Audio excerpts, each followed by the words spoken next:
నాకును మాకును ఏ మాటలు అవసరమో తండ్రి అవి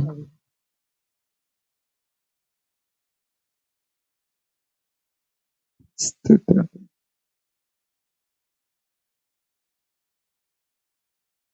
ప్రైజ్ ది లార్డ్. స్తోత్రం.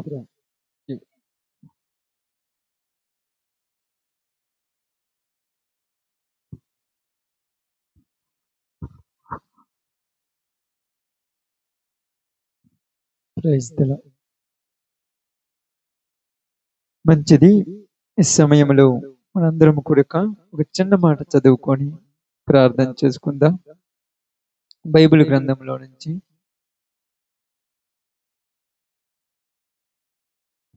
లూకా సువార్త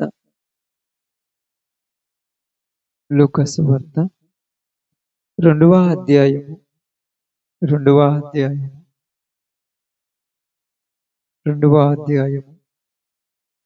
13, 14 వచనాన్ని జాగ్రత్తగా చదువుకుందాం. సర్వోన్నతమైన స్థలములలో దేవునికి మహిమయు, ఆయనకు ఇష్టులైన మనుషులకు భూమి మీద సమాధానము కలుగును గాక అని దేవుని స్తోత్రము చేయుచుండెను. చాలు. ఈ మాటలు దేవుడు మన మధ్యలో ఆశీర్వదించును గాక. ఆమేన్. ఇక్కడ జరిగినటువంటి సందర్భము మనం జాగ్రత్తగా అర్థం చేసుకుందాం. యేసుక్రీస్తు వారు జన్మదినమును గురించి మాట్లాడుతున్నటువంటి సందర్భం. ఈ సందర్భంలో జరిగినటువంటి ఒక విషయం ఏంటంటే,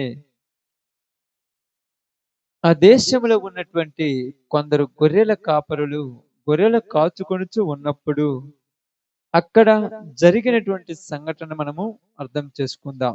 ఇక్కడ కిందకు వచ్చినప్పుడు, దావీదు పట్టణమందు నేడు రక్షకుడుకు మీ కొరకు పుట్టి ఉన్నాడు, ఈయన ప్రభువైన క్రీస్తు అని చెబుతూ కిందకు వస్తూ ఏమన్నాడంటే, వెంటనే పరలోక సైన్యము సమూహము ఆ దూతతో కూడా నుండి, యేసు ప్రభు వారు ఎప్పుడైతే భూమి మీద పుట్టాడో, యేసు ప్రభు వారు ఎప్పుడైతే శరీరము దాల్చుకొని భూలోకంలోనికి వచ్చాడో, వచ్చిన వెంటనే పరలోకంలో ఉన్నటువంటి దూతల సమూహములు ఒక పాట పాడుతున్నారు.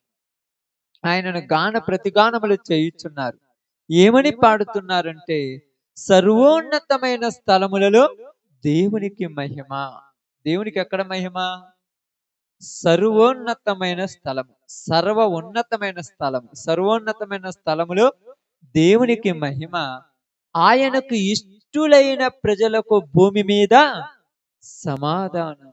అంటే భూమి మీద సమాధానం ఎవరికి? అందరికీ సమాధానమా, కొందరికే సమాధానమా?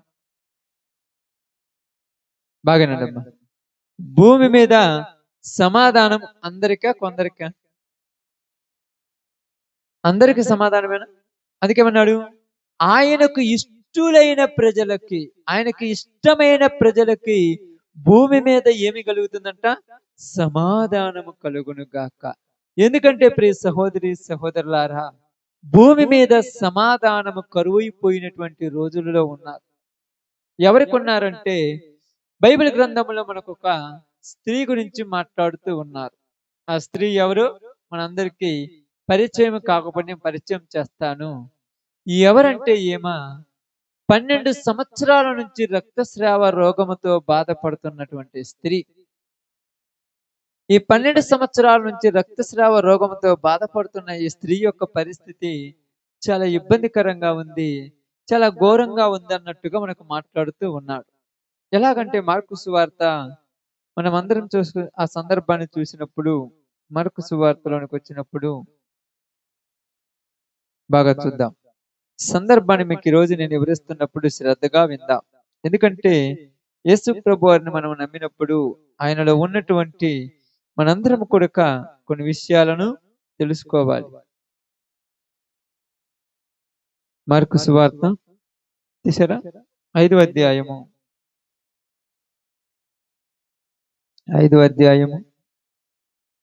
25 నుంచి 34 వరకు. అప్పుడు 34 వచ్చిన జాగ్రత్తగా చదువుదాం. అందుకు ఆయన, కుమారి, నీ విశ్వాసము నిన్ను స్వస్థపరచెను, సమాధానము గలదానివై పొమ్ము, నీ బాధ నివారణ అయి నీకు స్వస్థత కలుగును గాక అని ఆమెతో చెప్పాను. ఈ సందర్భంలో మనం చూసినప్పుడు ఇక్కడ ఈ స్త్రీని ఆయన ఏమంటున్నాడంటే, నీ విశ్వాసం నిన్ను స్వస్థపరిచెను గనుక ఏమంటున్నాడు, సమాధానము గలదానివై పొమ్ము. ఎప్పుడు సమాధానము? సమాధానం ఎప్పుడు అంటున్నాడమ్మ ఇక్కడ? నీ బాధ నివారణ అయి నీకు స్వస్థత కలుగును గాక. ఒక మనిషి జీవితంలో సమాధానం ఎప్పుడు వస్తుందంటే, ఆ మనిషి యొక్క బాధ పోయినప్పుడు, ఆ మనిషి యొక్క సమస్యలు పోయినప్పుడు, ఆ మనిషి యొక్క ఇబ్బందులు పోయినప్పుడు, ఆ మనిషి యొక్క కష్టాలు పోయినప్పుడు, ఆ మనిషి యొక్క రోగం పోయినప్పుడు, ఆ మనిషి యొక్క వ్యాధులు పోయినప్పుడు, ఆ మనిషికి ఏమవుతుందయ్యా? సమాధానం. సమాధానం కరువైపోయింది భూమి మీద. ఎందుకైపోయిందంటే, ఇదిగో భూమి తట్టు తేరి చూడగా భూమి మీద ఏమున్నదని రాయబడిందని చెప్పాను, అదే కాలంలో మాట్లాడాను. బాధలను, అంధకారమును, దుస్సహాయమైన వేదనయు భూమి మీద ఉన్నదంట. అందరినీ ఎక్కడికి తోలివేయబడ్డారంట? అందరూ అంధకారములోనికి తోలివేయబడిరి. యెషయా గ్రంథం 8వ అధ్యాయం చివరి వచనం అదే రాయబడి. అందరూ కూడా అంధకారంలోనికి తోలివేయబడ్డారు. అందరి బ్రతుకులు అంధకారానికి చేరువైపోయాయి. అందరి జీవితాలు అంధకారంలోనికి వెళ్ళిపోయాయి. అందరి బ్రతుకులలో అంధకారం వచ్చేసింది. ఎవరు కూడా సంతోష సమాధానాలతో ఎవరు లేని రోజుల్లో, ఎవరి జీవితాలు సంతోషంతో లేవు, ఎవరి కుటుంబాలు సంతోషంతో లేవు. భార్య భర్తల మధ్య సఖ్యత లేదు, తల్లి పిల్లల మధ్య సఖ్యత లేదు, అన్న దమ్ముల మధ్య సఖ్యత లేదు, బంధు మిత్రుల మధ్య సఖ్యత లేదు. అందరూ కూడా సమాధానం కొరకు వెతుకుతున్నారు. ఎక్కడ దొరికింది సమాధానం? సమాధానం ఎక్కడ దొరుకుతుంది? ఎక్కడికెక్కడికో వెళ్ళిపోయారు. ప్రధానంగా బాధ కలిగిందని ఆ బాధ నివారణ చేసుకోవటానికి ఏదేదో చేస్తుంటారు. ఎందుకయ్యా సినిమాకు పోయావంటే, ఏదో టెన్షన్ ఉన్నది, బోరు కొడుతుంది, సినిమాకు పోతే టైం పాస్ అవుతుందని సినిమాకు పోతారు. ఎందుకయ్యా పాపం చేస్తున్నావంటే, ఈ బాధ పోవటానికి వేరే వాళ్ళ దగ్గర పోయి ఆదరణ పొందుతామని బాధ పోగొట్టుకోవాలనుకుంటున్నారు. ఎందుకయ్యా మద్యం తాగుతున్నావంటే, బాధలో ఉన్నాను, కష్టాల్లో ఉన్నాను, ఈ బాధలు మర్చిపోవటానికి మద్యం తాగామంట. కానీ జీవితం ఏమన్నా సమాధానం ఉంటుందన్న? సమాధానం ఏమన్నా ఉంటుందా? సమాధానం లేదు. అందుకైతే చెప్తున్నాడు, సమాధానము కరువైపోయింది భూమి మీద, మనుషులలో సమాధానము కరువైపోయింది. కాబట్టి ఎవరైతే ఆయనకి ఇష్టమైన ప్రజలు ఉన్నారో, ఎవరు దేవుడికి ఇష్టమైన ప్రజలు? ఎవరమ్మ ఇష్టమైన ప్రజలు చెప్పండి, తెలుసక్క మీకు? ఆయనకి ఇష్టమైన ప్రజలు ఎవరు? అందరా? కొందరా? దేవునికి ఇష్టమైన ప్రజలు అందరా కొందరా? బాగా అర్థం చేసుకోండి. దేవునికి ఇష్టమైన ప్రజలు అందరా కొందరా? Praise the lord. దేవునికి ఇష్టమైన ప్రజలు ఎవరంటే, బాగా గమనించి ఆలోచించండి. యోహాను సువార్త 3వ అధ్యాయము 16వ వచనం ఒకసారి చదువుదాం. యోహాను సువార్త 3వ అధ్యాయము 16వ వచనం. దేవుడు లోకమును ఎంతో ప్రేమించెను. ఆమేన్. ఎంత బాగా మాట్లాడుతున్నాడమ్మా. దేవుడు దేన్ని ప్రేమించాడంట? లోకమును ప్రేమించాడు. లోకమును ప్రేమించిన దేవుడు లోకములో ఉన్న మనుషులను కూడా ప్రేమించున్నాడుగా. లోకంలో ఉన్న మనుషుల్ని ప్రేమించి ఎందుకేమన్నాడు తెలుసా? ఏ ఒక్కడు నశించుట నాకు ఇష్టము లేదు, అంతటను అందరూ మారు మనసు పొందవలనని. అపోస్తుల కార్యములు 7వ అధ్యాయము 28 అనుకుంటాను, 7వ అధ్యాయము 31 చూడండి. అపోస్తుల కార్యములు 7వ అధ్యాయము 17 కాదు, సారీ, 17వ అధ్యాయము 31 వచనం అనుకుంటాను, చూడండి. జాగ్రత్త చూద్దరు. ఎందుకనగా అది కదమ్మా, 27 చదువు. మరియు యావత్ భూమి మీద కాపురమునకు ఒక మనిషి నుండి ప్రతి జాతి మనుషులను సృష్టించి వాడు ఏమైనా దేవుని తడవులాని కనుగొందిరేమని తను ఎదుకు నిమిత్తము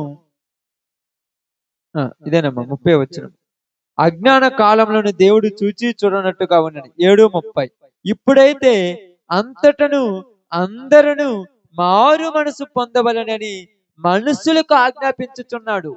17:30 ఏమంటున్నాడమ్మా? అంతటను అందరూ మారు మనసు పొందాలి.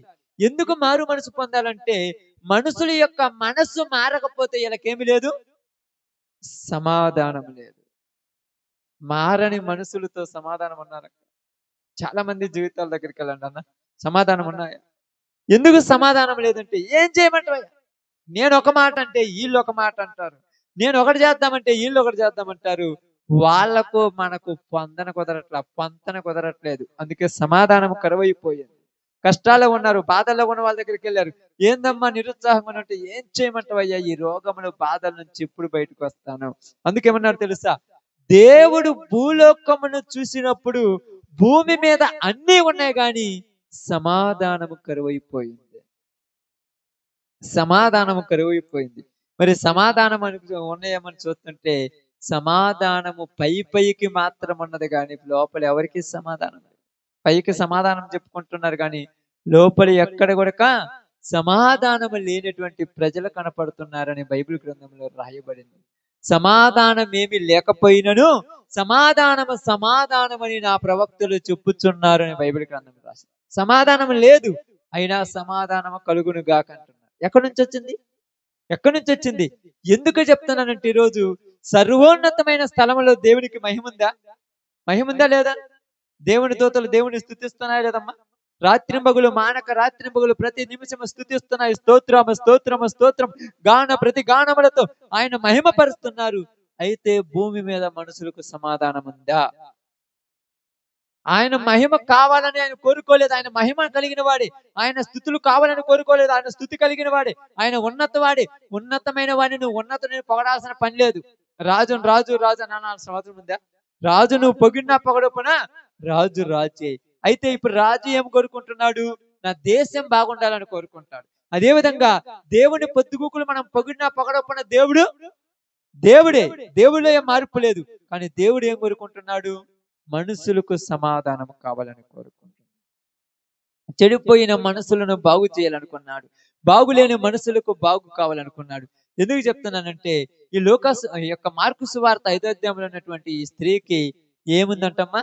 రక్తస్రావ రోగం. ఏ రోగం అంటది? రక్తస్రావ రోగం.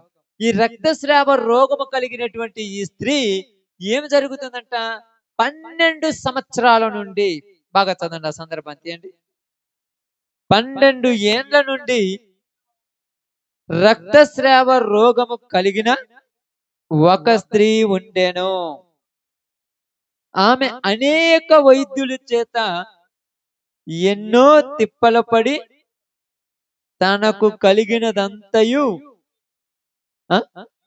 వ్యయము చేసుకొని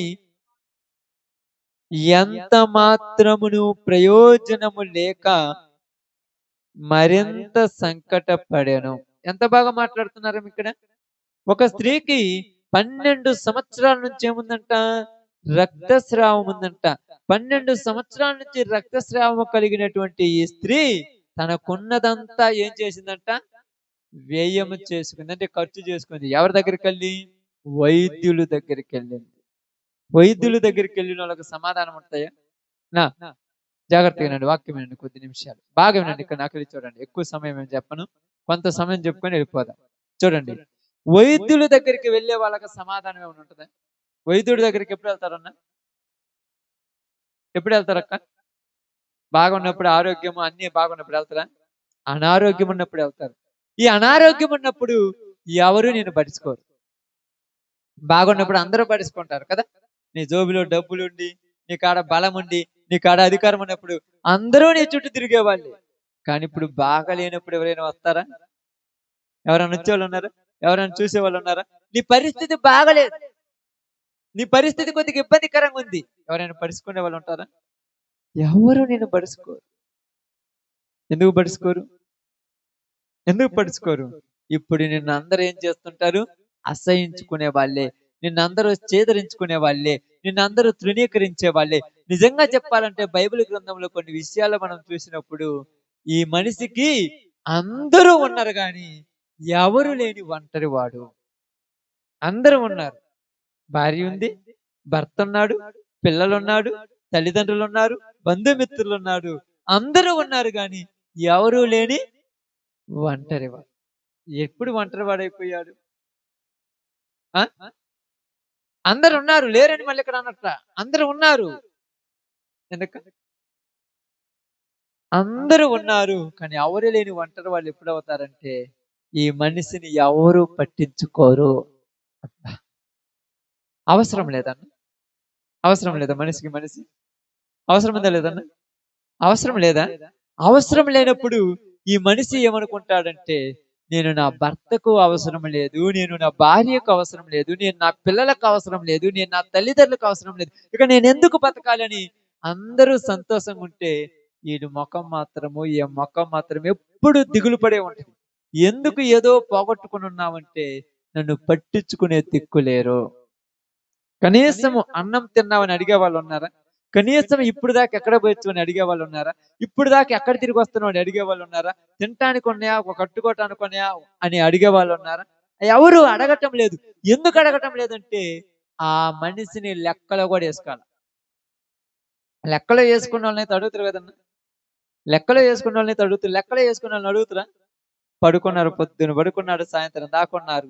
ఒక్క లైన్ వచ్చి ఏంది ఇప్పుడు దాకా పడుకున్నావని అడిగే వాళ్ళు ఉన్నారా? ఎందుకు అడగలేదు? ఏం తల్లిదండ్రులు లేరా? ఏం పిల్లలు లేరా? ఏం భార్య లేదా? ఏం భర్త లేడా? ఏం అన్నదమ్ములు లేరా? మరి ఎందుకు అడగటం లేదు? ఆ మనిషితో ఎవరికి అవసరం లేదు. ఇప్పుడు ఈ మనిషి అనుకుంటాడు ఒంటరిగా ఎంత పెద్ద మిద్దె కట్టుకొని, మిద్దెలో ఇటు పక్కేమో బంగారం పెట్టుకున్నాడు, ఇటు పక్కేమో ఐశ్వర్యం పెట్టుకున్నాడు, ఇటు పక్కేమో కావాల్సినటువంటి ఒక 10 క్వింటాల బియ్యం పెట్టుకున్నాడు, ఇటు పక్కేమో కావాల్సినటువంటి డబ్బులు పెట్టుకున్నాడు, ఇటు పక్క టీవీ ఉంది, ఇటు పక్క ఏసీ ఉంది, ఇటు పక్క మొత్తం ఉన్నాయి. ఇప్పుడు ఒక్కడి ఇంట్లో ఉండి ఇన్ని ఉన్నా నేను ఒంటరి వాణ్ణే. ఇన్ని ఉన్నాయి మరి ఒంటరి వాడు ఎందుకు అవుతున్నాడంటే నిన్ను సంతోషముతో సమాధానంతో పలకరించే దిక్కు లేకపోతే ఎన్నున్నాయేం ఉపయోగం ఉంది? ఎన్నెన్న ఉపయోగం ఉంది? పలకరించే దిక్కు లేరు, కనీసం పట్టించుకునే దిక్కు లేరు, కనీసం నీతో మాట్లాడే దిక్కు లేరు. ఎందుకు లేరంటే ఇక్కడ అదే చెప్తుంది బైబిల్ గ్రంథం. ఏం చెప్తుందంటే ఎందుకు పట్టించుకోవటం లేదు, ఎందుకు లేదంటే భూమి మీద సమాధానము కరువైపోయింది. ఆమేన్. భూమి మీద ఏం కరువైంది? సమాధానము కరువైపోయింది. ఏడయ్యా సమాధానము కరువు కాలేదని మీరు అనుకుంటే భూలోకం తట్టు చూసినప్పుడు ఈ స్త్రీకి సమాధానం లేక ఎక్కడికెక్కడికి వెళ్ళింది, ఎవరెవరినో బతిమలాడుతుంది, ఎవరి దగ్గరికి వెళ్తుంది. ఇప్పుడు మనుషుల మీద అసహ్యం వేసేసింది. మనుషుల మీద ఏమేసింది? అసహ్యం వేసింది. ఎందుకు మనుషుల మీద అసహ్యం వేసిందంటే ప్రేమించే వాళ్ళు లేరు. ఆమేన్. ఆదరించే వాళ్ళు లేరు, పట్టించుకునే వాళ్ళు లేరు. ఇప్పుడు అసహ్యమేక వాళ్ళ మీద ఆప్యాయత వచ్చేస్తుందా? ఏ మనుషున్నైనా చూస్తే ఎవరు కూడా పట్టించుకోలేదయ్యా. ఎవరైనా మాట్లాడాలనుకుంటే ఎవరు కూడా మాట్లాడటం లేదయ్యా. ఎందుకు చెప్తున్నానంటే బాగా గమనించి ఆలోచించండి. భూమి మీద ఏమి ఇవ్వటానికి యేసు ప్రభువారు పుట్టాడు? సమాధానం ఇవ్వటానికి. భూమి మీద ఏమి ఇవ్వటానికి పుట్టాడు? సమాధానం ఇవ్వటానికి పుట్టాడు. రోగులను స్వస్థపరిచింది దేనికోసం? దేనికోసం అనుకుంటున్నారు? యేసు ప్రభు గొప్ప పేరు రావాలనే. చనిపోయిన వాళ్ళని లేపింది దేనికోసం? యేసు ప్రభువుకు గొప్పోడు కావాలని. ఇబ్బందుల్లో ఉన్న వారిని బాధల్లో నుంచి బయటికి తీసుకొచ్చింది దేనికోసం? యేసు ప్రభు గొప్పోడు కావాలని. ఇవన్నీ కాదు, నేను వచ్చింది సమాధానం లేని వారికి సమాధానం ఇవ్వటానికి. సమాధానం లేని వాళ్ళు ఎవరు? అందరూ సమాధానం లేని వాళ్ళు. ఏదో ఒక టెన్షన్. ఏ టెన్షన్ లేని వాళ్ళు ఎవరన్నారమ్మా? ప్రతి వానికి ఏదో ఒక టెన్షన్, ఏదో ఒక బాధ. ఏం బాధ అయ్యా? మాకేం మేము బాగున్నాం, పెద్దోళ్ళు అయితే బాధ, పిల్లలకి బాధలు లేవు అంటారేమో. పిల్లలకి బాధలు లేవు? పిల్లలకి బాధలే, పెద్దలకి బాధలే, వృద్ధులకి బాధలే, అందరికీ సమస్యలే. ఈ సమస్యలో నుంచి బయటికి రావాలంటే ఎవరూ తీసుకొచ్చే వాళ్ళు లేరు. ఇప్పుడు ఈ స్త్రీ సమస్యలో చిక్కుకుపోయి, ఆ సమస్య ఏంటంటే రక్తస్రావము. ఇప్పుడు ఈమె దగ్గర డబ్బులున్నాయి. ఈ డబ్బులు తీసుకెళ్ళి ప్రతి చోటకి తీసుకెళ్ళి చూపించుకుంటుంది. ఎంతో మంది వైద్యుల దగ్గరికి తీసుకెళ్ళారు. వైద్యుల దగ్గర పోయింది, చూయించుకుంది, ఎన్నో మందులు వాడింది. మందులు వాడింది కానీ మందులు అయిపోతున్నాయి కానీ ఏమైపోవట్లా? రోగం పోవట్లా. మందులు అయిపోతున్నాయి, డబ్బులు అయిపోతున్నాయి. తిని తిని తిని ఇంకా ఆకలి చచ్చిపోయింది. ఒంటి నిండా మందులు ఉన్నాయి కానీ జబ్బు అయితే తగ్గటం లేదు. జబ్బు తగ్గటం లేదు, రోగం పోవటం లేదు, బాధ తగ్గటం లేదు, ఇబ్బంది తగ్గిపోవటం లేదు. 100 90 అవుతున్నాయి, 90 50 అయ్యాయి, 50 20 అయ్యాయి, 20 10 అయ్యాయి. ఇక డబ్బులన్నీ అయిపోయిన తర్వాత నిరుత్సాహంతో కూకొని ఉన్నారు. ఇప్పుడు ఎక్కడికి వెళ్ళాలి? ఎవరి దగ్గరికి వెళ్ళాలి? ఏం చేయాలన్నాడు? ఇప్పుడు ఆ ప్రాంతంలోనికి యేసు ప్రభు వారు వచ్చారని వినినది. ఎవరు వచ్చారనమ్మా? యేసు ప్రభు వారు వచ్చారని విన్నది. వినిన ఆమె యేసు ప్రభు వారి దగ్గరికి వచ్చి ఆయన వెనక నుండి వస్త్రపు చెంగు ముట్టెను అని రాయబడింది. ఏముంటుందంట? వస్త్రపు చెంగు ముట్టెను. వెంటనే ఆయనలో నుండి ఆమెలోనికి ఏం పోయింది? ప్రభావము. ఆయనలో ఉన్న ప్రభావము ఆమెలోనికి పోయింది. వెంటనే రక్తధారలు కట్టెను. ఎప్పుడు జీవితాలు బాగుపడతాయంటే ఎన్ని సంవత్సరాలు వచ్చి కూర్చున్న జీవితం బాగుపడదాం. ఎన్ని రోజులు వచ్చి కూర్చొని పాటలు పాడి ప్రార్థన చేసిన జీవితం బాగుపడదమ్మా. ఎప్పుడు బాగుపడుతుందంటే ఆయనలో ఉన్న ప్రభావము మనలోనికి రావాలి. ఎవరిలో ఉన్న ప్రభావము? యేసు ప్రభువులో ఉన్న ప్రభావం మనలోనికి రావాలి. ఎందుకంటే పాత నిబంధన కాలంలోనికి మీరు వెళ్ళినప్పుడు అక్కడ న్యాయాధిపతి గ్రంథంలో చూసినప్పుడు మందసం పట్టబడిన రాయగా ప్రభావము ఇశ్రాయేలీలో నుండి పోయెను. ఇశ్రాయేలీలో నుండి ప్రభావం పోయింది. ఇశ్రాయేలీలకు సమాధానము కరువైపోయింది. ఈ రోజు భూమి మీద ఉన్నటువంటి మనుషులలో నుంచి దేవుని ప్రభావము పోయింది. మనుషుల మధ్య సమాధానము కరువైపోయింది. ఏ ఇంట్లోకైనా వెళ్ళి చూడండి, భార్యాభర్త కుదార్థంగా కూర్చొని ఉన్న ఇల్లు ఎడైనా కనపడుద్దా? కావాలంటే మీరు పరీక్ష పెట్టిపోయి చూడండి. కుదార్థంగా కూర్చుంటారు. గట్టిగా 15 నిమిషాలు మాట్లాడుకుంటే 5 సార్లు తిట్టుకుంటారు. ఎన్ని నిమిషాలు? 15 నిమిషాలు లేదా 20 నిమిషాలు మాట్లాడుకుంటే 5 సార్లు వాళ్ళు ఆమె ఈయన చేదరించుకుంటది, ఈయన ఆమెను చేదరించుకుంటారు. ఎందుకంటే నాకు ఇష్టం లేకపోయినా తీసుకొచ్చి అంట కట్టారని. ఏమంటది? ఈడంటాడు నాకేమి నువ్వు అవసరం లేదు, నువ్వే వచ్చావని ఈడంటాడు. వద్దకేడుంది వాళ్ళ దగ్గర? వద్దకేడనుందా? ఎందుకు లేదంటే వాళ్ళకు సమాధానం లేదు. పరిస్థితులు అలా అయిపోయాయి. వీళ్ళ కోరికలేమో ఆకాశాన్ని అంటుతుంటాయి, వాళ్ళ ఉన్న పరిస్థితి ఏమో తక్కువ అయిపోతుంది. ఇప్పుడు ఈమె స్థితి కూడా ఇలాంటిదే. మనుషులు బుద్ధులన్నీ కనపడ్డాయి. ఇప్పుడు ఈమెకి పరిస్థితి ఎందుకు వచ్చిందంటే మనుషులు బుద్ధులు కనపడాలని అందరూ చేదరించుకున్నారు. రోగం రాకముందు మనిషేనా లేకపోతే ఆమె వేరే విధంగా? రోగం రాకముందు కూడా అదేగా. రోగం వచ్చిన తర్వాత ఆమె, రోగం రాకముందు అదే శరీరంగా, రోగం రాకముందు అదే కళ్ళుగా, రోగం రాకముందు అదే కాళ్ళుగా, రోగం రాకముందు అదే చేతులుగా, రోగం వచ్చిన తర్వాత కూడా అవేగా. ఇప్పుడు రాకముందు వచ్చిన తర్వాతకి తేడా ఏంటి? రోగం. రోగం రాకముందు అందరూ ప్రేమించాడు, రోగం వచ్చిన తర్వాత అందరూ దూరం అయ్యారు అని చెప్పారు. అసహించుకోవట్లేదు, దూరం అయిపోయారు. దూరం ఎందుకు అయ్యారంటే ఆ మనిషిలోకి రోగం రావటం వల్ల. ఇప్పుడు దూరం అయిపోయిన ప్రతి వాళ్ళు కూడా ఆమెతో సమాధానం కలిగి లేరు. ఇప్పుడు ఏమో సమాధానం కోసం ఎతుకుతుంది. ఇప్పుడు ఎతికి ఎతికి ఎతికి సమాధానముకు కర్త అయిన యేసు ప్రభు దగ్గరకు వచ్చేసింది. ఈరోజు మన జీవితాల్లో కూడా చాలా మంది నిజంగా ఈ భూమి మీద బతుకుతున్న చాలా మంది చూడటానికి బాగుంటున్నారు కానీ బయటకు వచ్చేదో షోయింగ్ ఇస్తున్నారు కానీ ఇళ్ళ లేకపోతే ఎవరింట్లో సంతోషం లేదు. ఒక గ్రామంలో 100 కుటుంబాలు ఉంటే 100 కుటుంబాల్లో 95 కుటుంబాల సమాధానం ఉండదు. పైకి చూడటానికి అంతా ఆడంబరంగానే ఉంటారు. ఏదైనా పెళ్లికి కానీ పేరెంటాలకు కానీ ఫంక్షన్లో పోతున్నప్పుడు ఇద్దరు టిప్ టప్ గా ఫోటోలో పోజులు ఇవ్వటానికి ఇద్దరు పక్క పక్కలో నిలబడతారు. పక్క పక్కనే నిలబడతారు కానీ ఈయన మనిషి ఏమో తూర్పు పక్కన ఉంటే ఆమె మనిషి ఏమో పరమడ పక్కన ఉంటుంది. సమాధానం ఎక్కడ ఉంటుంది? సమాధానం ఎక్కడ ఉన్నది? సమాధానం కరువైపోయిన కుటుంబాలు ఈ రోజు ఎన్నో ఉన్నాయి. ఇప్పుడు ఈ సమాధానం ఇవ్వటానికి యేసు ప్రభు వారు భూమి మీద పుట్టాడు. ఏమివ్వటానికి పుట్టాడు ఆయన? సమాధానం ఇవ్వటానికి పుట్టాడు. కరువైపోయిన సమాధానాన్ని మరలా తిరిగి రప్పించడానికి పుట్టాడు. అందుకే ఇక్కడ అంటున్నాడు, ఆయనకిష్టమైన ప్రజలకు తండ్రి తనకిష్టం వచ్చిన వారిని ఆకర్షించుకుంటాడన్నట్టుగా ఎవరికైతే దేవుడు యేసు ప్రభు వారికి ఎవరైతే ఇష్టమో వాళ్ళందరికీ ఏమిటిదంట? భూమి మీద సమాధానం. ఆమేన్. బాగా వినండి. భూమి మీద సమాధానం. ఈరోజు నీ జీవితంలో ఏదో ఒక సమస్య ఉండటం వలన నీకేమి తక్కువైపోయింది? సమాధానం కరువైపోయింది. లేకపోతే ఇంతకుముందు అందరికి సమాధానం ఉంది. ఏదో ఒకటి అది రాకూడదు తెచ్చుకున్నావు.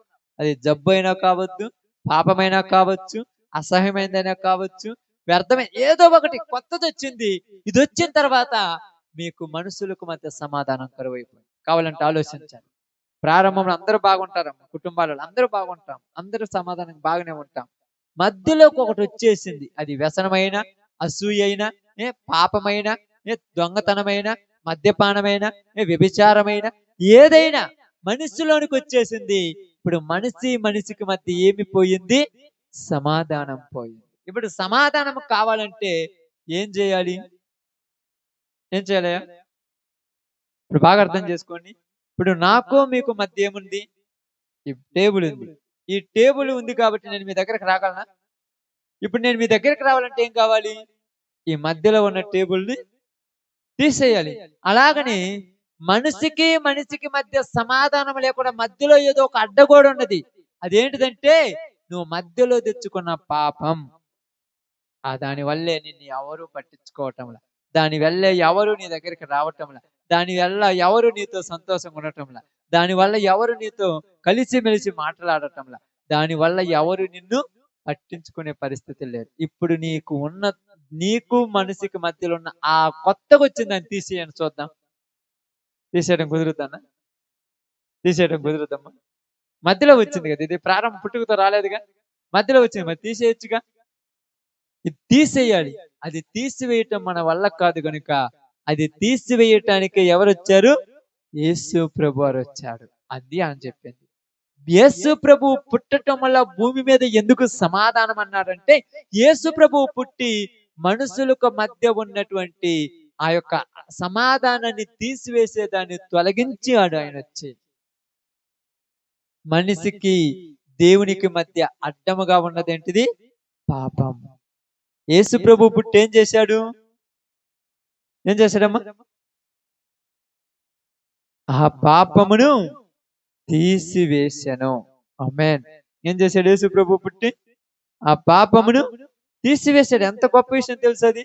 మనం ఎవరిని కూడా అర్థం చేసుకోలేము ఇది. అది కొరక. ఎందుకంటే చాలా జాగ్రత్త మీరు గమనించినప్పుడు ఈ పాపముని యేసు ప్రభు తీసివేశాడు అంటానికి కారణం ఏంటంటే, ఆయనే తన శరీరమును ఆ 3 మేకుల మధ్య మనందరి కొరకు కొట్టేశాడు. ఎప్పుడైతే యేసు ప్రభు వారు శరీరం దాల్చుకొని పుట్టాడో అప్పుడు అర్థమైపోయింది అందరికీ ఏంది? ఈ శరీరము మన పాపమును తొలగించి మనకు సమాధానం ఇచ్చే శరీరము. ఆమేన్.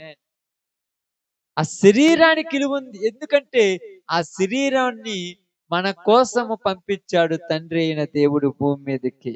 ఇప్పుడు ఆ శరీరము ద్వారా మన పాపాలకు ఏమొచ్చిందంట? ప్రాయశ్చిత్తం వచ్చింది. ఇప్పుడు పాపములు పోయినాయి గనుక మనకి దేవునికి మధ్య ఏమొచ్చేసింది? సమాధానం. ఇప్పుడు భూలోకములో మనుషులకు సమాధానం వచ్చింది. ఇప్పుడు ఏమంటాను తెలుసా? ఇదిగో నీ విశ్వాసము నిన్ను స్వస్థపరిచింది, నువ్వు బాగుపడ్డావు, ఇక సమాధానము గలదానివై పొమ్ము. అయ్యా నాకు సమాధానం లేదంటే, నీ రోగం పోతే నీకు సమాధానమేగా, నీ పాపం పోతే నీకు సమాధానమేగా, నీ వ్యసనం పోతే నీకు సమాధానమేగా, నీ కోపం పోతే నీకు సమాధానమే కదా.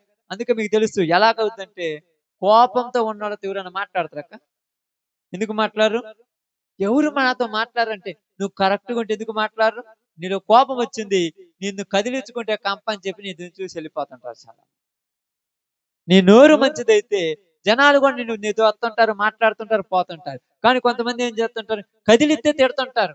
ఈళ్ళతో మనకెందుకంటారు. ఇప్పుడంటారు, ఎవరు నాతో మాట్లాడరు. నువ్వు కరెక్ట్‌గా ఉంటే ఎందుకు మాట్లాడరు? నువ్వు పర్ఫెక్ట్‌గా ఉంటే ఎందుకు మాట్లాడరన్న? నువ్వు బాగుంటే ఎందుకు మాట్లాడరు? నువ్వు కరెక్ట్‌గా లేవు. నీలో ఏదో బలహీనత ఉండేసింది. ఆ బలహీనత నుంచి విడిపించడానికి యేసు ప్రభు వచ్చాడు. అది అర్థం చేసుకోవాలి మనం బైబిల్‌ను బాగా చదవాలి. అది అర్థం చేసుకోవాలి. అందుకే ఇక్కడ అదే రాయబడుతుంది. ఏమంటుందో తెలుసా? ఇదిగో సమాధానం నీకు లేకుండా పోవటానికి కారణం ఏందంటే, ఈ 12 సంవత్సరాల నుంచి నీకు సమాధానం లేదు. కారణం రక్తస్రావ రోగము. నిద్ర వస్తుందా? నిద్ర వస్తుందా? ముగించుకుందాం, అయిపోయింది. కారణం రక్తస్రావ రోగం. ఈ రోగం వల్ల నీకేమి లేదు, సమాధానం లేదు. ఇప్పుడు నేను పుట్టింది దేనికి? ఈ రోగాన్ని తీసేయటానికి. నేను పుట్టింది దేనికి? ఈ పాపాన్ని తీసేయటానికి. నేను వచ్చింది దేనికి? మీ బాధలను తొలగించటానికి. అందుకన్నాడు, ఇదిగో వేదన పొందిన దేశము మీద మబ్బు నిలవలేదు, మరణ ఛాయ గల ప్రదేశాలలో ఆయన వెలుగు ప్రకాశించెను.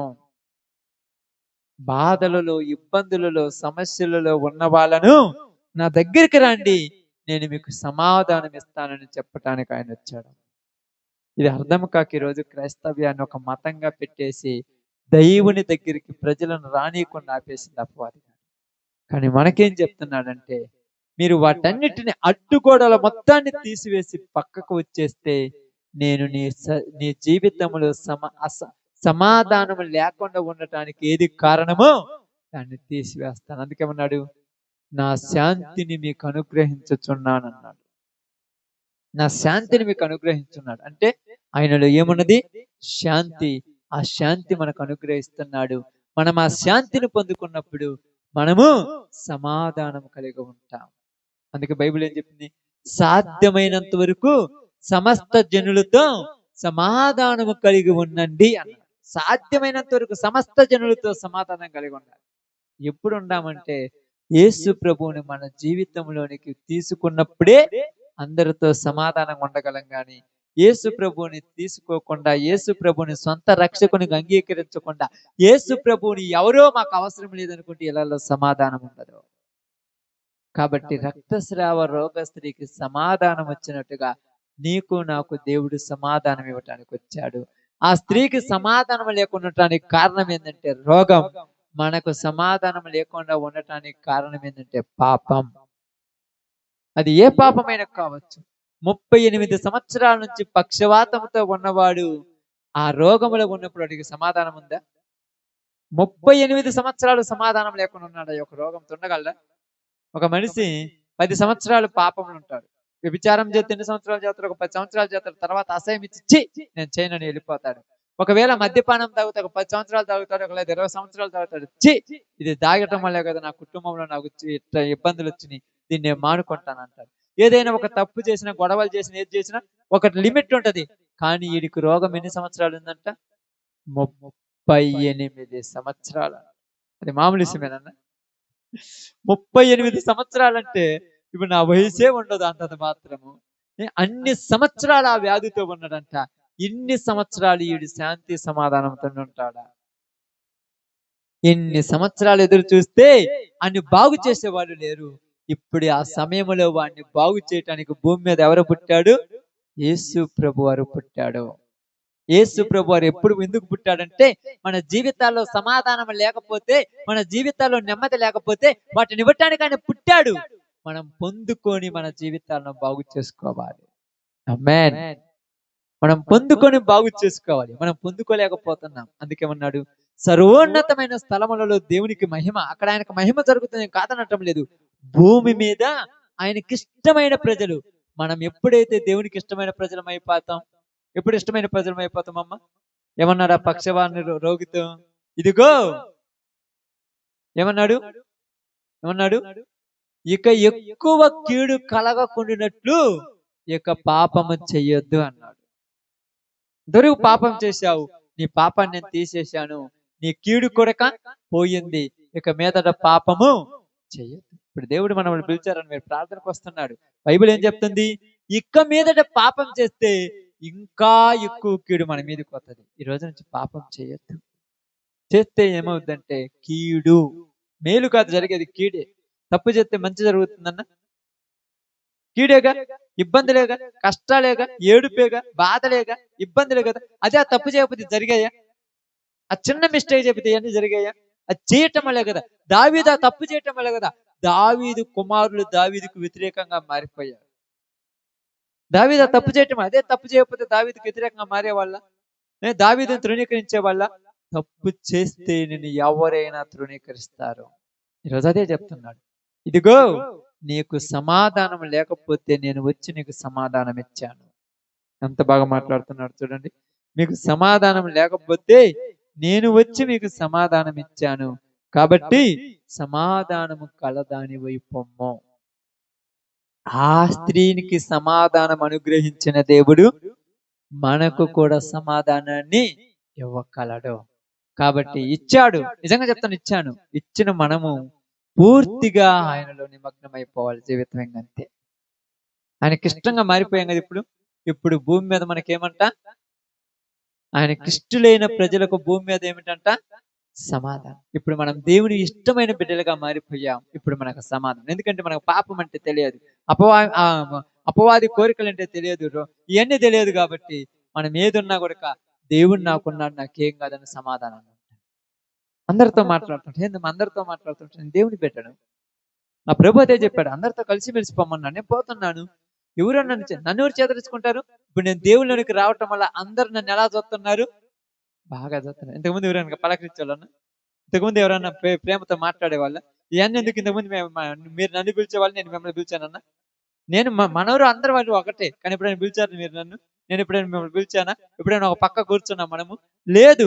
మీ పరిస్థితి వేరు, నా పరిస్థితి వేరు. ఇప్పుడు ప్రభు దగ్గరికి వచ్చిన తర్వాత మన అందరిలో ఏం కలిగింది? సమాధానం కలిగింది. నిజంగా ఇప్పుడు మీకు నేను తెలియకపోవచ్చు. ఇప్పుడు అక్క అయింది అనుకో, రాజమ్మక్క. ఇప్పుడు ఇంతకుముందు నేను తెలుసు అక్క, నీకు తెలుసు, చూసి ఉంటారు. అది అబ్బాయి అంటని. ఎప్పుడైనా ఇలా పలకరించి మాట్లాడి ఇలా కూర్చున్నామా? లేదు. నీ పరిస్థితి వేరు, నా పరిస్థితి వేరు. మీ పరిస్థితులు వేరు, మా పరిస్థితులు వేరు. ఎప్పుడైతే ప్రభువులోనికి వచ్చామో ఇప్పుడు మనం ప్రభువుని బట్టి ఏమైపోయాం? అందరము సమాధానంగా ఉన్నాం. ఇప్పుడు ఎంత బాగా పిలుచుకుంటున్నాం, ఎంత బాగా మాట్లాడుకుంటున్నాం, అక్క అంటున్నాం, అన్న అంటున్నాం, తమ్ముడు అంటున్నాం, ఎంత బాగున్నాం. ఇదేంటంటే దేవుడిచ్చిన సమాధానం. దీని మధ్యలో ఏమన్నా తెలుసా? మన మధ్యలో పాపపు ఆలోచనలు ఉండవు, మన మధ్యలో చెడు తలంపులు ఉండవు, చెడ్డ కోరికలు ఉండవు, అన్ని మంచి కోరికలు ఉన్నాయి కనుక మనకు సమాధానం గాక అసమాధానం పడతాం. మన మధ్యలో అన్ని మంచిగా ఉండి మనలో సమాధానం ఏమంటది?